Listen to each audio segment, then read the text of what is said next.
Sir paused and said something I have never forgotten. He said, "Punishment is denial of freedom. Beyond that, the prisoner must not suffer." That remark, ladies and gentlemen, speaks directly of the issue that we are to deliberate upon today. Moving on to the next incident, which is not too long ago. After assuming office of the Chief Justice of Pakistan, in one of my visits, I visited the central jail of 𝗟𝗏𝘃𝗲. While walking through the barracks, I spoke with a death row inmate who had been convicted to death, and I asked him a few questions which would normally be asked by an inspecting judge. I asked him, "Do you have clean drinking water? Do you have adequate food? Do you have access to healthcare?" In response, he looked at me and without hesitation said, "Sir, I do not need food, water to drink, or healthcare. Please ensure that my death appeal pending in the court since 2017 is decided." Ladies and gentlemen, that was not an inmate addressing his Chief Justice. It was one human being asking the other whether the system responsible for his life had remembered him at all or had forgotten about him.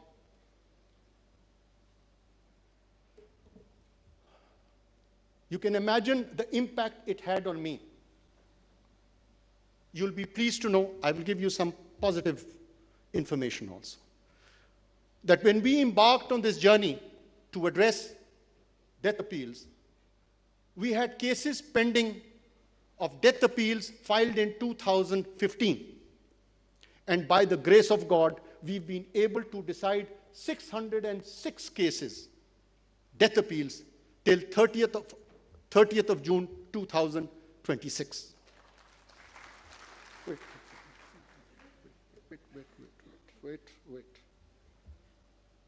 You'll also be pleased to know that all cases filed prior to 31st of December 2025 have been decided, barring 3 cases which are fixed for Monday and Tuesday.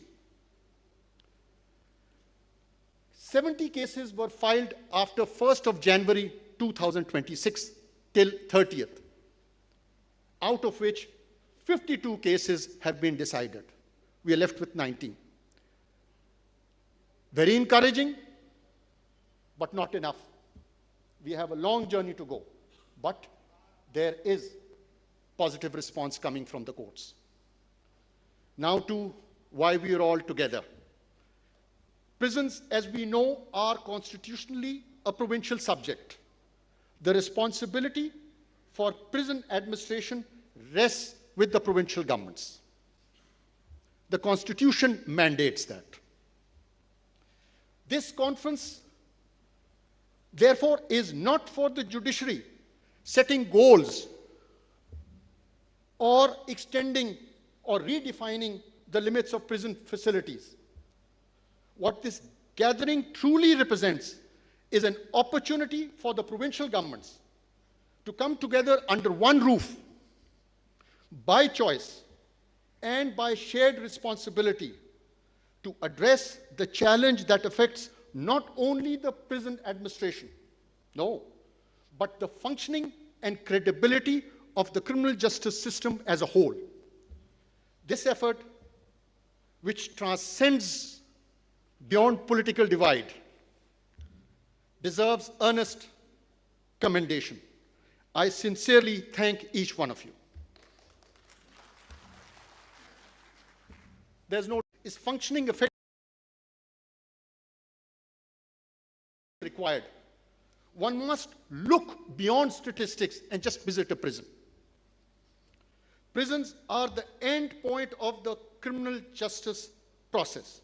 They are the culmination of what commenced with the commission of that offense.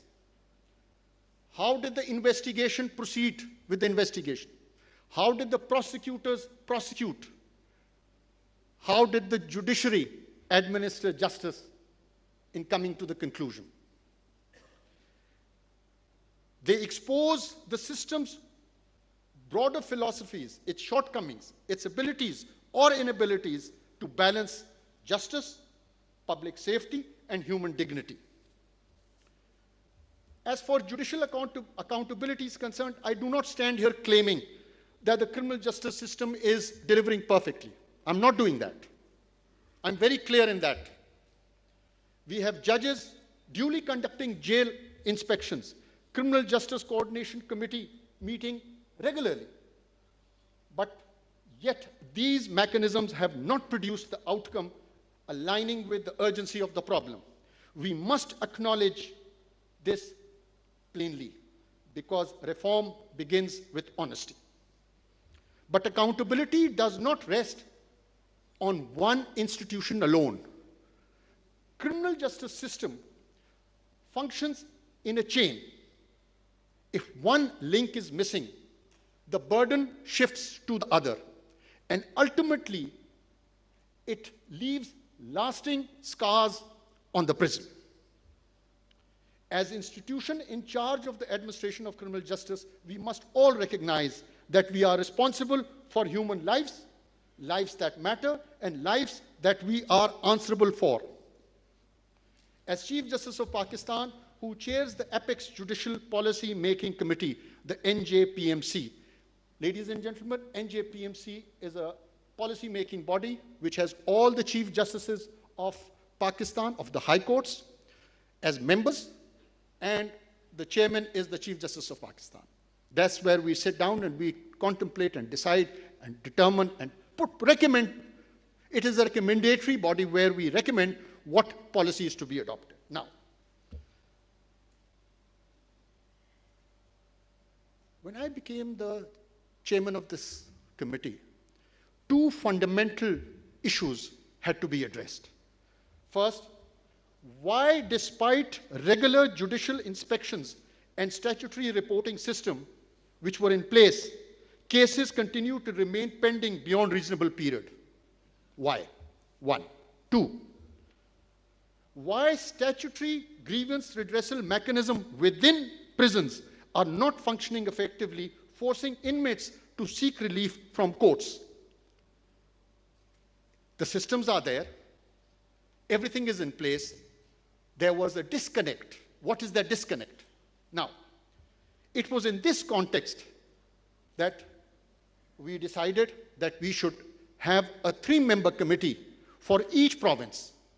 2 parliamentarians, 1 from the opposition, 1 from the treasury, both having served time in prison, and 1 promising young lawyer to assist them as coordinators in their visits to jails and in recommending in drafting their recommendations.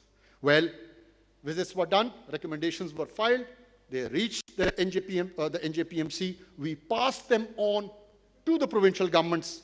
We said, these are the recommendations. Please, it is up to you how you want to proceed with it. We identified the systemic issues which required to be addressed. I must acknowledge and thank not only the parliamentarians, but also the coordinators of the committee for each province in their time, insight, and commitment devoted to this cause. If I may, I want to name for the province of Balochistan, Ms. 𝗟𝗶𝘃𝗲, Mr. Haroon Bilal Sharif, for the province of 𝗟𝗶𝘃𝗲, Ms. Aisha Bano for the province of Punjab, Ms. Amina Qadir for the province of Sindh, Ms. Haya Iman Zahid. Ladies and gentlemen, this conference for the first time has brought all provinces under one roof. Not to assign blame, but to accept shared responsibility. Ladies and gentlemen, it is very easy for the judiciary to point fingers at the executive, or for the executive to point fingers at the judiciary, or for one provincial government to point fingers at the other. No. We're not to do that.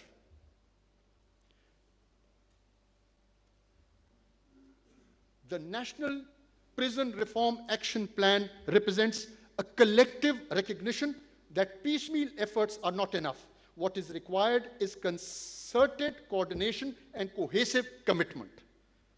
I urge every institution represented here to seriously attend to the pulse of the criminal justice system. That pulse, ladies and gentlemen, is found in our prison. Reform the prisons, the criminal justice system will reform itself. Ladies and gentlemen, I once again extend my sincere gratitude to each one of you for joining us today. Let us resolve that our criminal justice system remains grounded in human dignity and build a system for future generation to be proud of. Inshallah, Pakistan, Paindabad, thank you.